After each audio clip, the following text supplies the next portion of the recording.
A day in my life as a content creator na kailangan ng pera for today's video.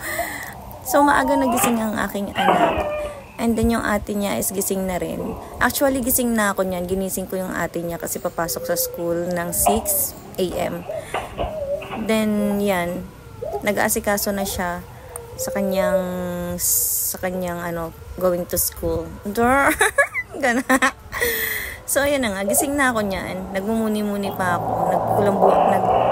Nagtaklob lang ako ng kumot sa aking ulo dahil parang masama pa rin pakiramdam ko. Yung braso ko kasi masakit ang braso ko. Ewan ko ba nangyari dito sa braso na to. So ayan, gising ng aking baby. Hindi pa rin ako nag-iisip-isip pa rin ako kasi sobrang cute talaga ng aking siko.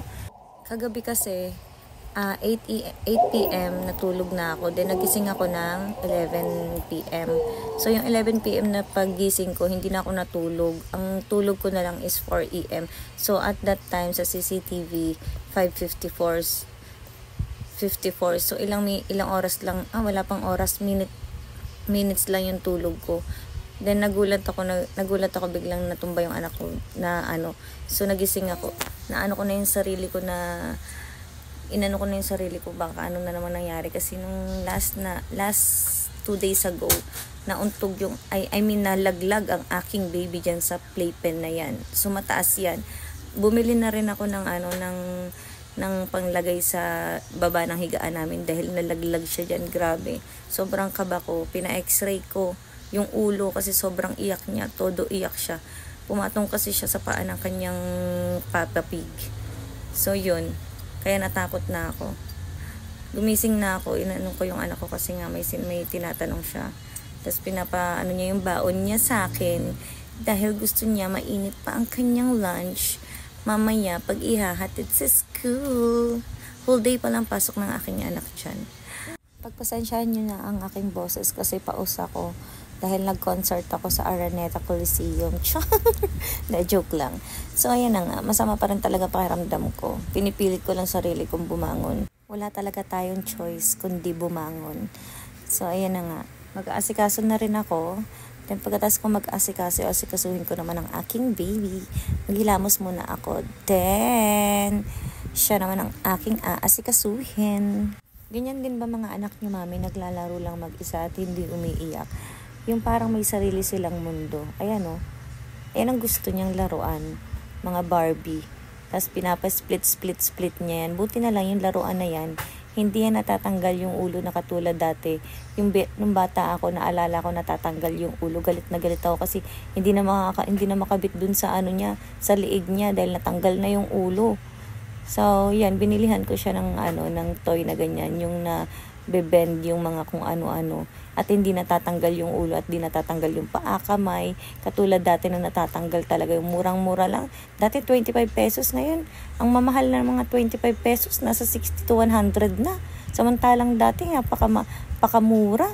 So yan na nga, pahirapan ng inom ng gamot ang aking anak. Diyos ko, hirap na hirap kahit nakakutsara yan. Ayaw na ayaw niya, galit na galit sa akin. Hirap na hirap din siyang paanuhin dun sa drops. Ayaw na ayaw din niya. Nag-aaway kami niyan. Hinahata ko yan. Kasi hindi talaga niya inaano yung kanyang gamot. Yung tipong pag nakikita niya na yung drops or yung kutsara na yan, lumalayo na sa akin yan. Tumatakas yan. Iiwan ako niyan. Tapos naghihilaan kami. Pahirapan talaga mi. Ganyan din ba mga anak nyo? Pahirapan sa inumang gamot? Naalala ko dati nung bata ako, gustong-gusto ko yung vitamins na yan kasi napakatamis. Samantala ngayon ang mga bata, hirap na hirap.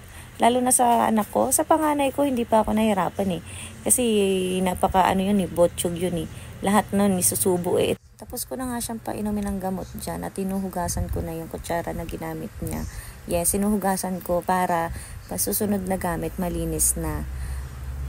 Pinapainom ko pala siya ng vitamins bago siya kumain.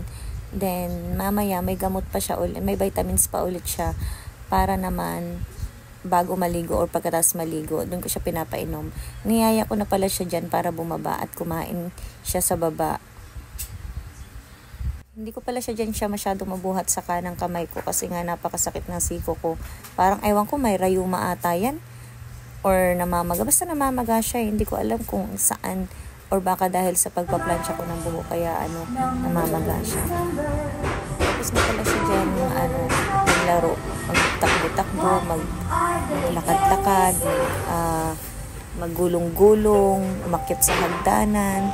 So yan, nakahiga siya habang nanonood. Inaantok na siya kasi 2 oras kami dito sa babae. Yan, pinapanood niya ABCD. Habang nanonood siya ng mga phonics song, pinapakain ko naman siya. Kaso nga lang ayaw niya nang kumain, nakahiga na kasi inaantok na siya. Pinipilit ko na napatapos yung pinapanood niya, tsaka yung kinain niya, hindi niya na naubos. Ayan o, ang ulam niya is tinolang manok.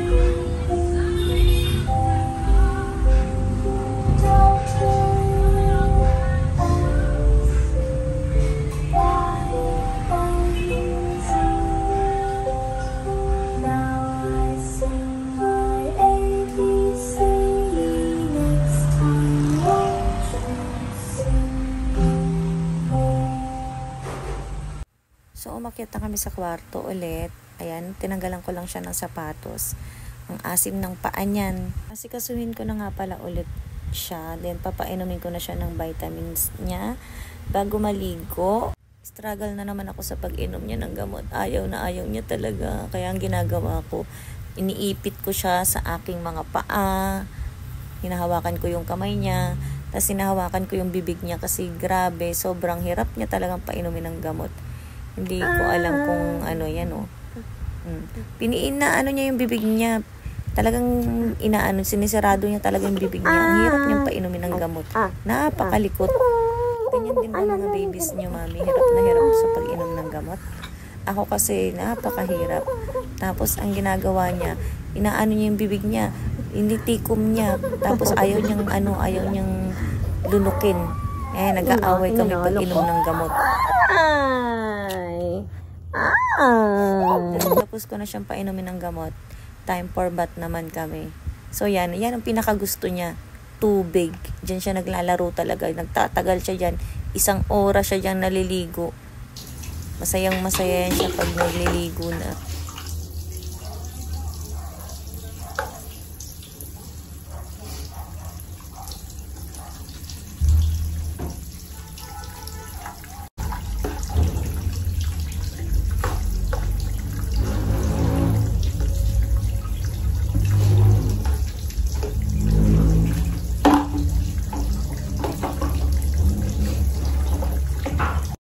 Tapos ko na siyang paliguan na yan, binibihisan ko na siya.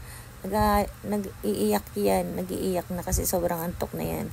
Kanina pa kasi kami nasa baba, di ba? 2 oras din kami nandun sa TV. Nanonood siya ng TV, Miss Rachel, na kung ano-ano.